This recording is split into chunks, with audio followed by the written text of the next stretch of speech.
So for the pathologist, they will be looking for the different test results and all those things. They will be interpreting with the test results, and they will be monitoring. So they will be studying about the disease and all those things. So a lot of image acquisitions will be happening with that.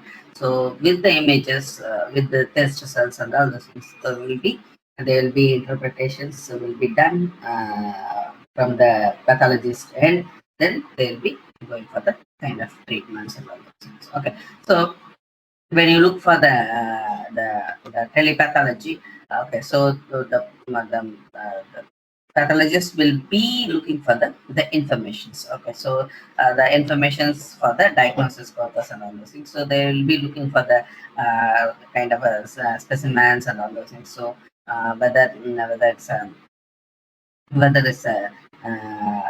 all the information is collected information is necessary for the further treatments and all those things. So they will be looking for the kind of color stained specimens and identification of controlled artifacts and all those things. They will be looking for that. So we have the different applications when you look for the telepathology. So we have the three different stages of the methodology. So we have like a static telepathology, kinetic telepathology, dynamic telepathology. So when you look for the telepathology applications, so we have we have this applications to conduct with the management as well as the interactive of the images and all those things we can have. So when you look for the first one, the static telepathology. So we'll be saying about the teleconsultations. Okay. So already I told you that pathologist wants all the test results and all those things. For example, here, so whatever the images, okay, so whatever the image acquisition is done from the sophisticated device, so all the images will be sent for the consultations. Okay, so this sending the images through the intranet or through the internet. So they will be following the several protocols. Say example, file transfer protocol, FTP, WW, through the internet we'll be sending the images. Okay, so this all the images we will be sharing from the remote locations for the consultations. Okay, so sometimes they'll be looking for the kind of the image transmission modes under the video telephony or modem. So through that they'll be sharing the images. So with that the consultations will take place. So this is the static telepathology. So when you look for the dynamic kinetic telepathology. So this kinetic telepathology, it's we know that we'll be using the several devices, equipments, and all those things. So we'll be using the microscopes is one of the major equipment for this particular application, telepathology. So this kinetic telepathology operating microscope at the distance. Okay, so whenever you want to collect the sampling, the sample of from the patients, so we can use microscopes at the distance. So that facility we have. So if you have that facility, that comes under the kinetic telepathology. So when you are using this kinetic telepathology, so all the images, whatever you are collecting, so it will be in the full resolutions, either as a static image. Images you will be collecting. Sometimes you will be having the like when you're going for the higher end systems and all those things, so we can have like a highly compressed images through the systems. Okay, so whenever you want to have, so you will be collecting the live images and all those things. So this when you are practicing this, we need to have we need to adopt the video conferencing standards. So through that we will be adapting the and getting the high level of images and all that.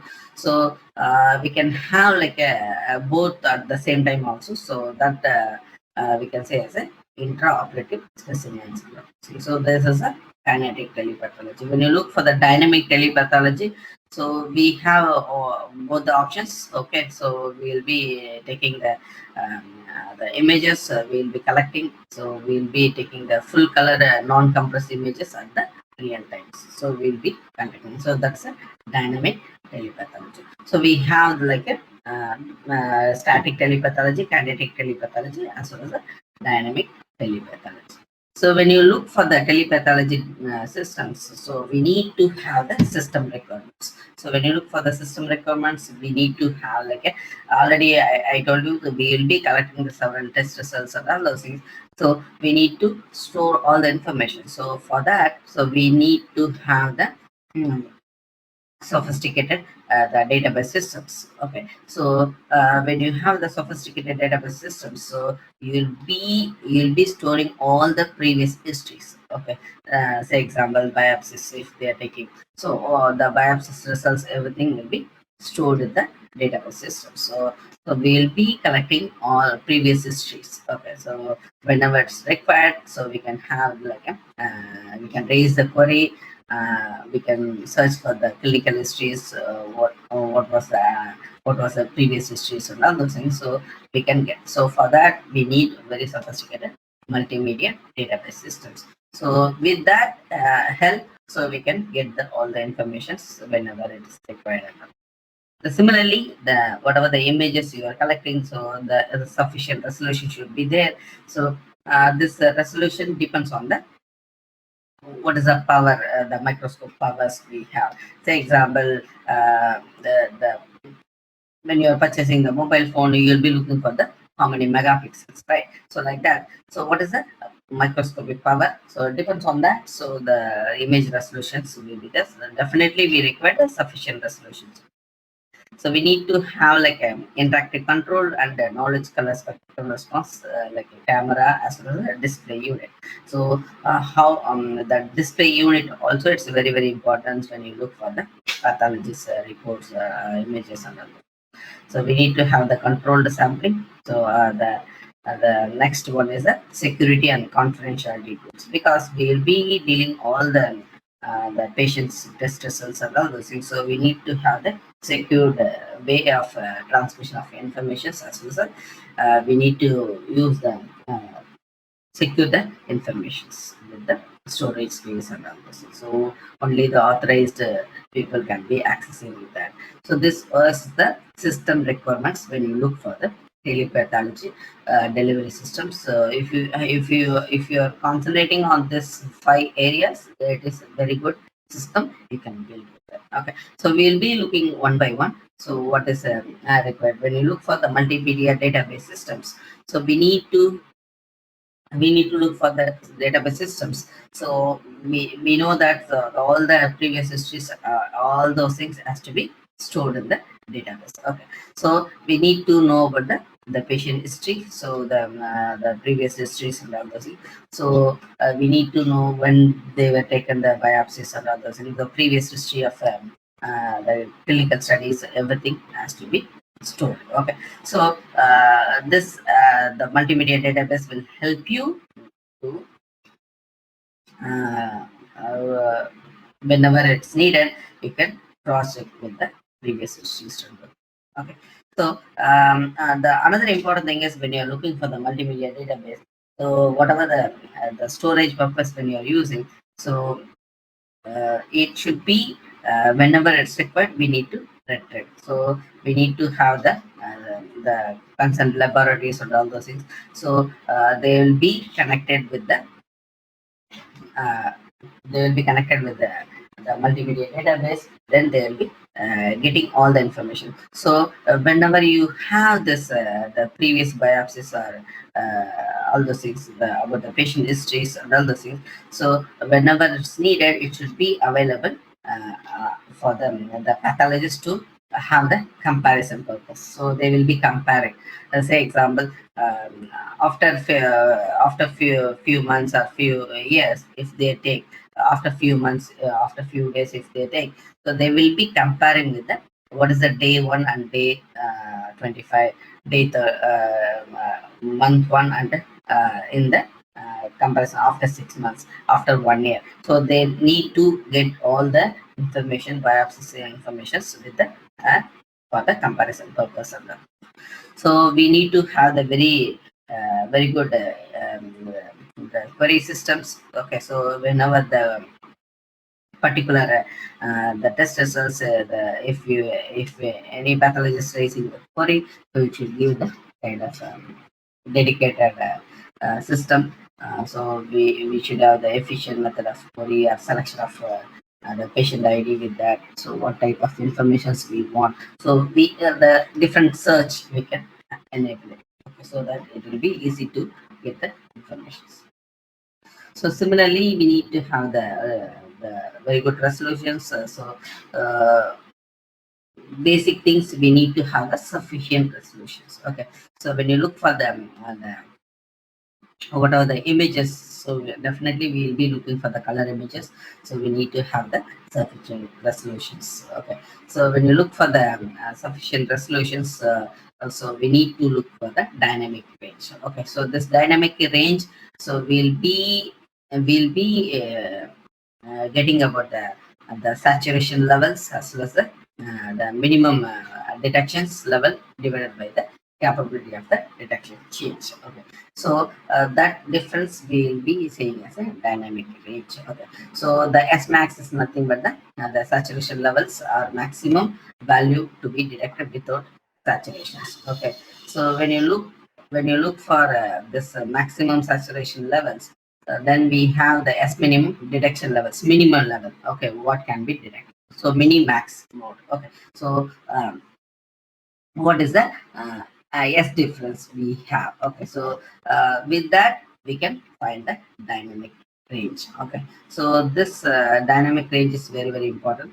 So when you look for the spatial resolutions, uh, we know that when you have the images and all those things, so you will be looking for the samplings of the images, pathology images and all those things.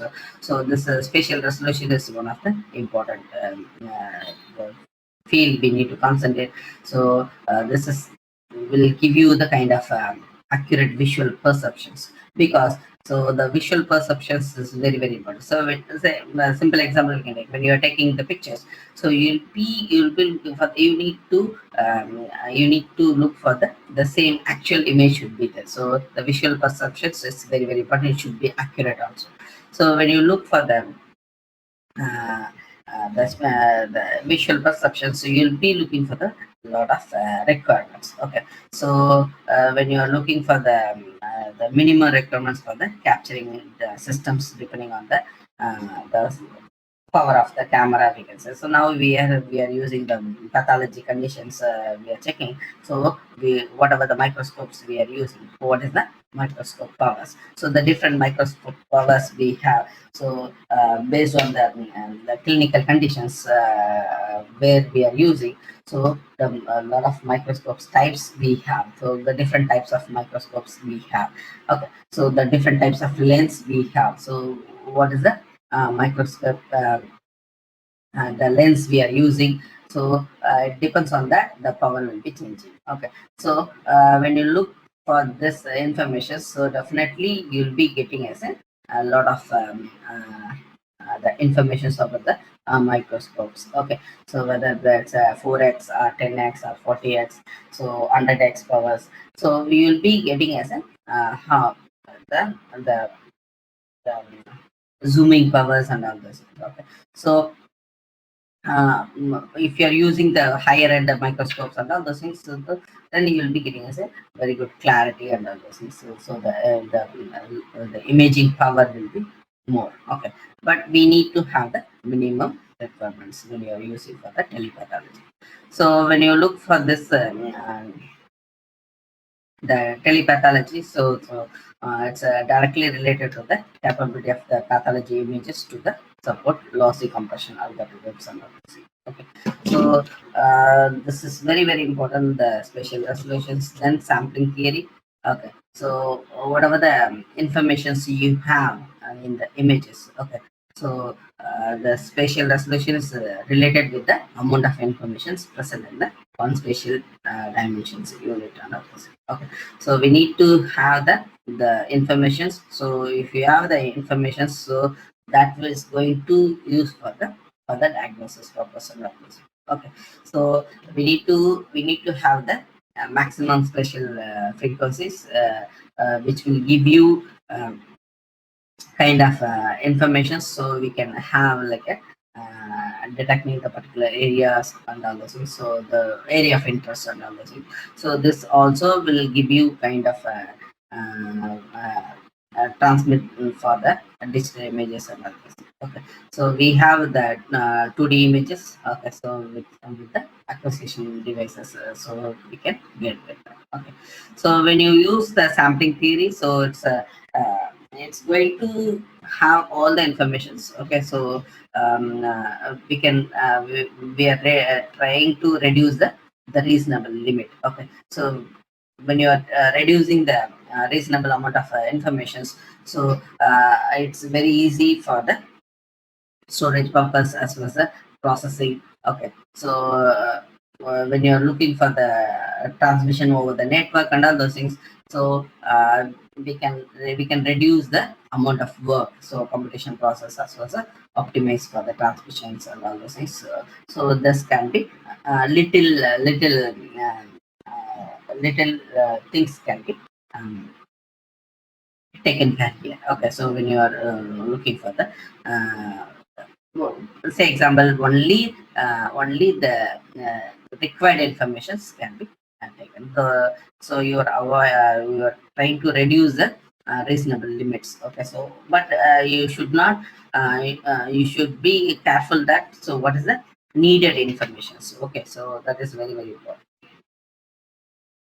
So the different compression methods adopted here. So when you are looking for the compression techniques, so we'll be reducing the informations. Okay, so without loss of any sensible data. So that is very very important. So the sensible information should be there. So just you can consider in this way. We want wanted informations. We don't want unwanted information. So you need to reduce your image size should be image should be into the required format. Okay, so for that you will be looking for the different compression methods and other things. So here we should not lose any sensible informations to be lost. Okay, so we have the like a visual inspections, diagnosis, image analysis, image quantizations will be taking. So when you look for the compression methods and all those things, so we'll be adapting the different techniques to include the luminance and color reductions, spatial resolution reductions. So we can look for this kind of techniques. Okay, so data reductions also can be done with. Okay, so these are all the different techniques. So we will be looking at this. Then we have like a interactive control of colors. So when you have the information, so you will be going for the kind of interpretations and all those things. So when you look for the interactive control of colors and all those things, we'll be having the misinterpretation of colors at the receiving point. Okay, so say example, one small area of interest we have there. So but misinterpretation of colors will have the kind of error. Okay, so this error will give you the problem in the sampling and also. So when you look for the samples and all this. So we need to know about the minimum criteria, minimum knowledge about the color theory. So with that, so if you're with that knowledge, if you're planning for the different imaging modalities and other things, then it will be good to have the very good informations. Okay, so this informations can be captured through the cameras. So we need to have the very good camera. So then you need to have the all the display systems. So to get the images to be done.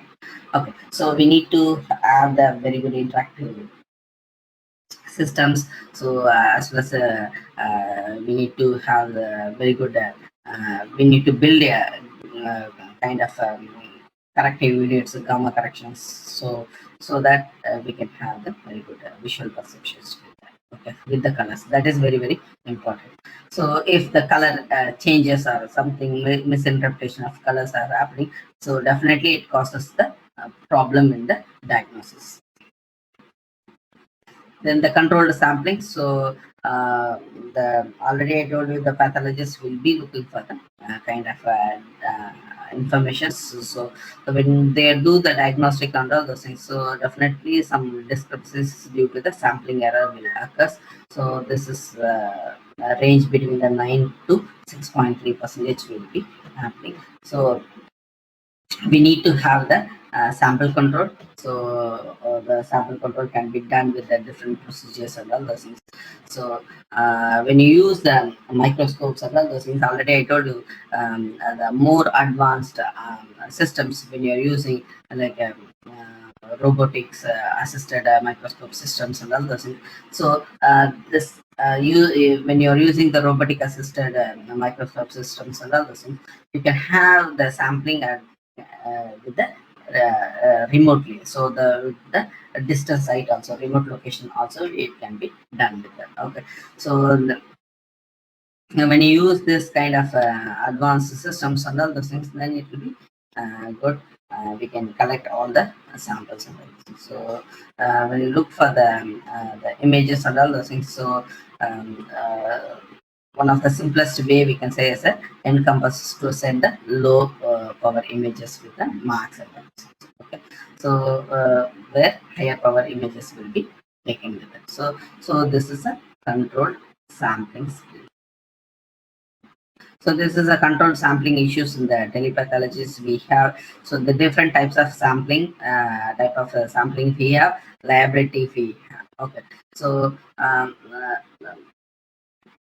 the person, if the sampling is done by the another person, so they need to use the liability formulas and all those. So that's very very important. Like that, if the sampling is self taken with the robotic microscopes and all those things, so they have to assure the control of study area and all those things. So we need to understand so very very clearly that, so the liability aspects in with the controlled sampling with the uh, issues. Okay, so if you're using the virtual slides and all those things, so if they're looking for the completely digitization and all those things, then it is fine. So they need to know about the area, then and if they know the area and all those things, then it will be fine with it. Okay, so this is the type of sampling what we are doing. So the liability attached. So when you look for the telepathology, we need to know about the security as well as the confidentiality tools. So definitely it's mandatory for the any tele process if you are making. So because all the informations whatever it's you are collecting, it's the patient the information is given.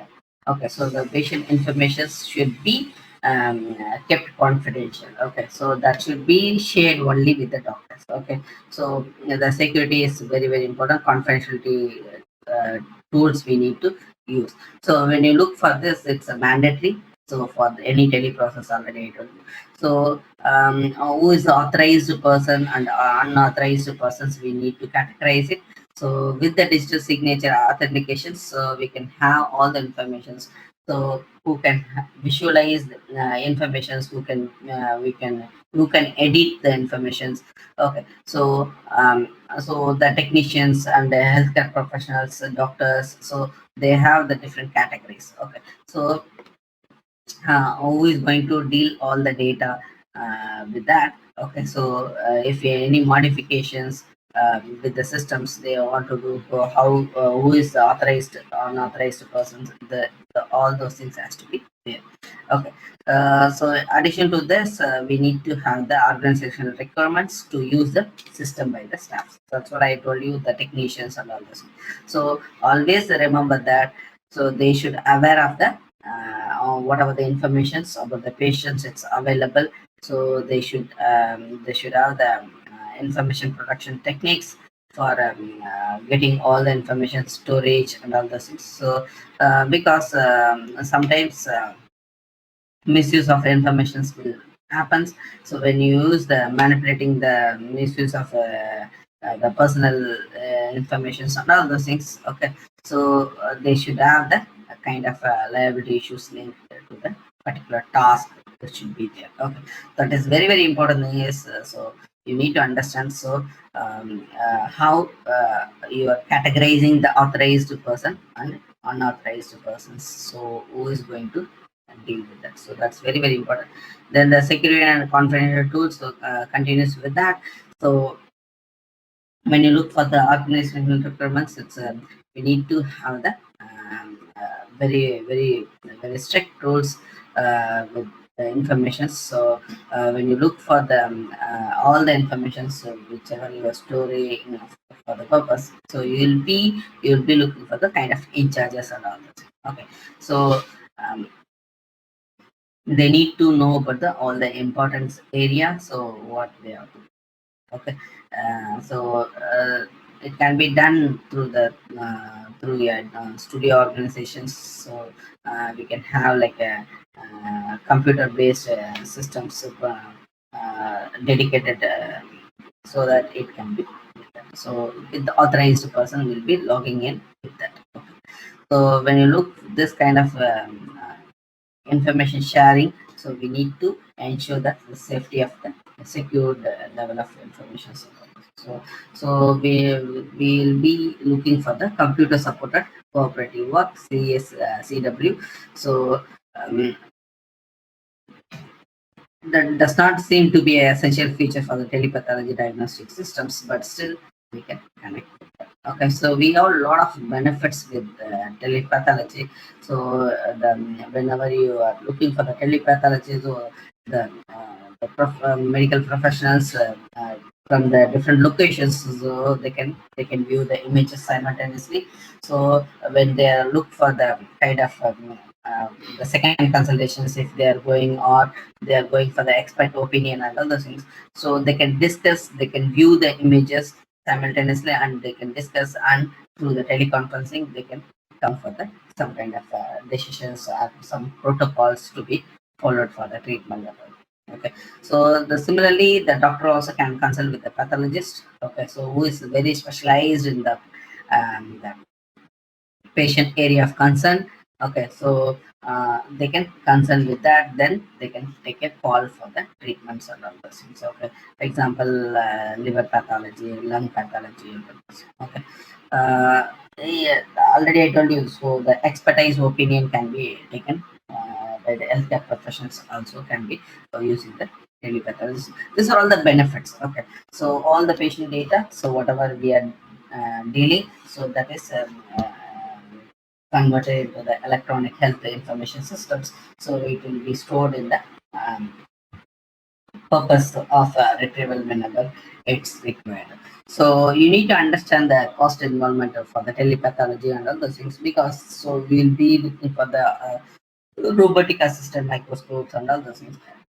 It will be little costly, but when you look for the implementations, the implement cost will be more. But once system is implemented, so the telepathology system is the less expensive to operate compared to the traditional systems. So the investment and the initial stage of implementations is a little costly, but on the long run, if you see, so the patient is benefited with the telepathology systems. Okay, so this is what